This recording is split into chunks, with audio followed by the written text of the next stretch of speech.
இன்னைக்கு நம்ம 2 கேரட்டை பயன்படுத்தி பாஸ்தா சுவையில் அருமையான டேஸ்ட்டில் எப்படி காலை டிஃபன் தயார் பண்ணுறதுன்னு பார்க்க போகிறோம். இதை காலை டிஃபனாகவும் நீங்கள் பயன்படுத்தலாம். அப்படி இல்லைன்னா ஸ்கூலுக்கு போகிற பசங்களுக்கு லஞ்ச் பாக்ஸ்லேயும் வச்சு விடலாம். அவ்வளோ ஒரு அருமையான டேஸ்ட்டாக இருக்கும். ஹலோ ஃப்ரெண்ட்ஸ், வெல்கம் டு சமையல் டிலைட்.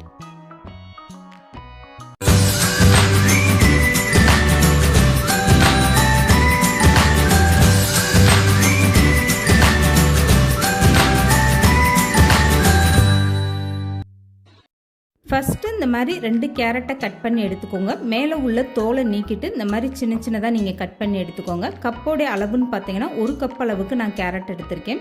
இப்போ இதை ஒரு பாத்திரத்தில் வச்சுட்டு வேக வச்சிடலாம். இதுக்காக ஒரு இட்லி பாத்திரம் எடுத்துக்கோங்க. அதில் 2 கிளாஸ் அளவுக்கு தண்ணி சேர்த்துட்டு அந்த தண்ணிக்குள்ளே இந்த மாதிரி ஒரு ஸ்டாண்டோ இல்லை மூடியோ குப்பரை இப்படி போட்டுருங்க. இதுக்கப்புறமா மேலே ஒரு கிண்ணம் வச்சுருங்க. இப்போ கட் பண்ணி எடுத்த கேரட்டை இந்த கிண்ணத்தில் சேர்த்துக்கோங்க. டேரெக்டாக நீங்கள் இட்லி பாத்திரத்தில் வச்சு வேக வச்சிங்கன்னா கேரட் அந்த தண்ணியெல்லாம் கீழே வடிய ஆரம்பிச்சிடும். அதனால இந்த மாதிரி ஒரு கிண்ணத்தில் நீங்கள் கேரட்டை சேர்த்துட்டு இதில் ஒரு 3லேருந்து 4 ஸ்பூன் அளவுக்கு மட்டும் தண்ணி சேர்த்துக்கோங்க. இப்போ இந்த கேரட்டை ஒரு மூடி போட்டுட்டு இப்போ இட்லி பாத்திரத்தை அப்படியே மூடி போட்டு கரெக்டாக ஒரு 10 நிமிஷம் நீங்கள் வேக வச்சு எடுத்துக்கோங்க. இந்த மாதிரி ஆவியிலே உங்களுக்கு நல்லா கேரட்டு 10 நிமிஷத்துக்கு வெந்து வந்துடும். பாதி வேக்காடாக இருந்தால் போதும், ரொம்ப குலைவாலாம் வேக வேண்டாம். இப்போ பாருங்கள், 10 நிமிஷத்துல இந்த கேரட் நல்லா வெந்துருச்சு. இப்போ இந்த கேரட்டை நல்லா ஆற வச்சு எடுத்துக்கோங்க. ஆறுனதுக்கப்புறமா இந்த கேரட்டை தண்ணியோடு சேர்த்துட்டு மிக்சி ஜாரில் நல்லா வலுவலுன்னு அரைச்சி எடுத்துகிட்டு வந்துடுங்க. இந்த கேரட்டில் இருக்க தண்ணி மட்டும் போதும், எக்ஸ்ட்ரா தண்ணி நீங்கள் எதுவுமே சேர்க்க வேண்டாம். இப்போ இந்த கேரட்டை நல்லா ஆற வச்சு நான் மிக்சி ஜாரில் அரைச்சி எடுத்துகிட்டு வந்துட்டேன். கேரட் வேக வச்ச தண்ணி மட்டும் சேர்த்து இந்த மாதிரி நல்லா வலுவலுன்னு அரைச்சி எடுத்துக்கோங்க. இப்போ அரைச்சி எடுத்த கேரட்டை ஒரு அகலமான பாத்திரத்தில் மாற்றிட்டு ஒரு ஸ்பூன் வச்சு இந்த மாதிரி நல்லா கிளறி விட்டு பாருங்கள். 1-2 கேரட் அரைப்படாமல் இருந்தால் அதை வெளியில் எடுத்துருங்க. இப்போ எனக்கு எல்லா கேரட்டுமே நல்லா அரைப்பட்டு வந்துருச்சு. கையில் எடுத்து பார்த்தீங்கன்னா கேரட் இந்த அளவுக்கு நல்லா வலுவலுப்பாக இருக்கணும். இப்போ இந்த கேரட்டு கூட 1 கப் அளவுக்கு கார்ன்ஃப்ளவர் மாவு சேர்த்துக்கோங்க. எந்த கப்பில் நீங்கள் 1 கப் அளவுக்கு கேரட் அளந்து எடுக்கிறீங்களோ அதிலே 1 கப் அளவுக்கு கார்ன்ஃப்ளவர் மாவும் இப்போ 1/4 ஸ்பூன் அளவுக்கு உப்பும் சேர்த்துட்டு ஃபஸ்ட்டு இந்த மாதிரி ஸ்பூன் வச்சு நல்லா கலந்து கொடுங்க. இந்த மாவில் நீங்கள் தண்ணி எதுவுமே சேர்க்க வேணாம், கேரட் அரைச்ச தண்ணியே போதுமான அளவு தான். இப்போ கார்ன்ஃப்ளவர் மாவை சேர்த்து இந்த மாதிரி நல்லா கலந்து கொடுத்துருங்க. இதுக்கப்புறமா 3/4 கப் அளவுக்கு பச்சரிசி மாவு எடுத்துக்கோங்க.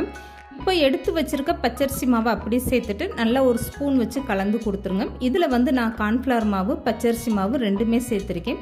நீங்கள் விருப்பப்பட்டால் 3/4 கப் அளவுக்கு பச்சரிசி மாவுக்கு பதிலாக கார்ன்ஃப்ளவர் மாவே நீங்கள் சேர்த்துக்கலாம். இப்போ மாவை சேர்த்து ஒரு டைம் ஸ்பூன் வச்சு நல்லா கலந்து கொடுத்துருங்க. இதுக்கப்புறமா இதில் 2 ஸ்பூன் அளவுக்கு சமையல் எண்ணெய் சேர்த்துக்கோங்க.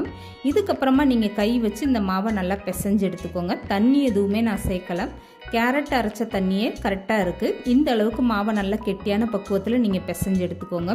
உங்களுக்கு மாவு பிசையும் போது அதிகமாக தண்ணி விட்ட மாதிரி இருந்தால் நீங்கள் கூடுதலாக கொஞ்சம் கார்ன்ஃப்ளவர் மாவு சேர்த்து இந்த மாதிரி ஒரு பக்குவத்தில் பிசைஞ்சு எடுத்துக்கோங்க. கையில் தொட்டு பார்க்கும்போது மாவு இந்த அளவுக்கு நல்லா சாஃப்டாக இருக்கணும். இப்போ உள்ளங்கையில் லேசாக நீங்கள் எண்ணெய் தடவிக்கோங்க. இதுக்கப்புறமா அந்த பிசைஞ்சு வச்சுருக்க மாவுலேருந்து கொஞ்சமாக எடுத்து இந்த மாதிரி சின்ன பால் கணக்காக உருட்டி எடுத்துக்கோங்க. இதுக்கப்புறமா ஒரு விரல் வச்சுட்டு நீங்கள் மாவுக்கு நடுவில் இந்த மாதிரி பள்ளம் பதிச்சு எடுத்துக்கோங்க. இதே மாதிரி எல்லா மாவும் நீங்கள் ரெடி பண்ணி எடுத்து வச்சுக்கோங்க. ஒவ்வொரு டைமும் நீங்கள் கை விரலில் எண்ணெய் தேய்ச்சிக்கோங்க. அப்போ தான் உங்களுக்கு மாவு கையோடு ஒட்டாமல் இருக்கும். இப்போ மாவு நான் இன்னொரு டைம் உங்களுக்கு இந்த மாதிரி உருட்டி எடுத்து காட்டுறேன் பாருங்கள். இந்த மாதிரி சின்ன பாலாக உருட்டிக்கோங்க. இதுக்கப்புறமா கை விரல் வச்சு உள்ளே இந்த மாதிரி நீங்கள் பள்ளம் பதிச்சு எடுத்துக்கோங்க. இதே மாதிரி எல்லா மாவுமே ஒரே சைஸில் நீங்கள் செஞ்சு எடுத்துக்கோங்க. இப்போ பாருங்கள், ரொம்பவே சூப்பராக ரெடி ஆயிடுச்சு. இப்போ இந்த மாவு எல்லாமே ஒரே மாதிரி நான் தயார் பண்ணி எடுத்து வச்சுட்டேன். இந்த மாவில் கொஞ்சம் கூட ஃபுட் கலர் எதுவுமே சேர்க்கலை, பார்க்குறதுக்கு அப்படியே கேரட் கலரில் ரொம்பவே சூப்பராக வந்திருக்கு பாருங்கள். இப்போ இந்த மாவு எல்லாமே வேக வச்சு எடுத்துக்கலாம். இதுக்காக ஒரு இட்லி பாத்திரத்தில் 2 கிளாஸ் அளவுக்கு தண்ணி சேர்த்துக்கோங்க. இட்லி தட்டில் ஒரு துணியை விரித்து விட்டுக்கோங்க. இதுக்கப்புறமா எடுத்து வச்சுருக்க மாவு எல்லாமே அப்படியே மொத்தமாகவே நீங்கள் சேர்த்துருங்க. இது ஒன்றோடு ஒன்றெல்லாம் ஒட்டாது, வெந்து வரும்போது உங்களுக்கு நல்லா தனித்தனியாக ரொம்பவே சூப்பராக வந்துடும். இப்போ மூடி போட்டுட்டு கரெக்டாக ஒரு 10 நிமிஷம் நீங்கள் வேக வச்சு எடுத்துக்கோங்க. தண்ணி கொதிச்சு கரெக்டாக 10 நிமிஷத்துலேயே உங்களுக்கு இந்த மாவெல்லாம் நல்லா வெந்து வந்துடும். இப்போ 10 நிமிஷத்துக்கு அப்புறம் நான் மூடி ஓப்பன் பண்ணி காட்டுறேன் பாருங்கள். மாவோட கலர்லாம் நல்லா சேஞ்ச் ஆகி பார்க்குறதுக்கே ரொம்ப சூப்பராக நல்லா சாஃப்டாக வெந்து வந்திருக்கு பாருங்கள். இதை அப்படி நீங்கள் வேறு ஒரு பாத்திரத்தில் மாற்றி எடுத்து வச்சுக்கோங்க.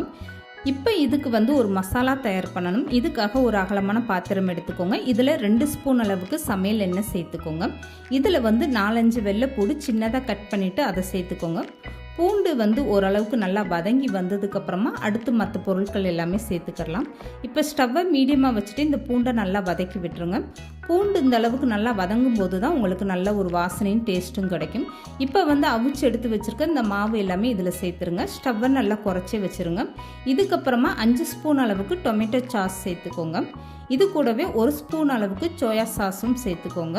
இந்த மாதிரி நீங்கள் சாஸெல்லாம் சேர்த்து செஞ்சு கொடுக்கும்போது அப்படியே பாஸ்தா டேஸ்ட்டில் ரொம்பவே செம்மையாக இருக்கும். இப்போ 1 ஸ்பூன் அளவுக்கு சில்லி ஃப்ளெக்ஸ் சேர்த்துக்கோங்க. இது கூடவே இப்போ 1 ஸ்பூன் அளவுக்கு கறி மசாலா தூள் சேர்த்துக்கோங்க. இப்போ 1/4 ஸ்பூன் அளவுக்கு உப்பு சேர்த்துக்கோங்க. ஏற்கனவே வந்து மாவில் உப்பு சேர்த்துருக்கிறதுனால வெளியில் வந்து நீங்கள் 1/4 ஸ்பூன் அளவுக்கு உப்பு சேர்த்திங்கன்னா போதும்.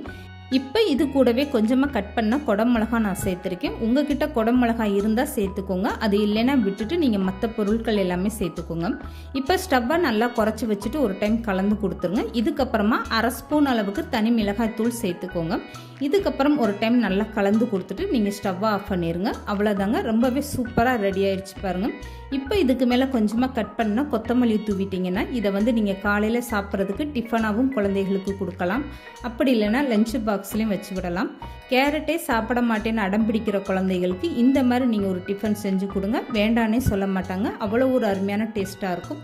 இந்த வீடியோ பிடிச்சிருந்தா லைக் பண்ணுங்கள், ஷேர் பண்ணுங்கள். மறக்காமல் சமையல் டிலீட் சேனலை சப்ஸ்கிரைப் பண்ணுங்கள்.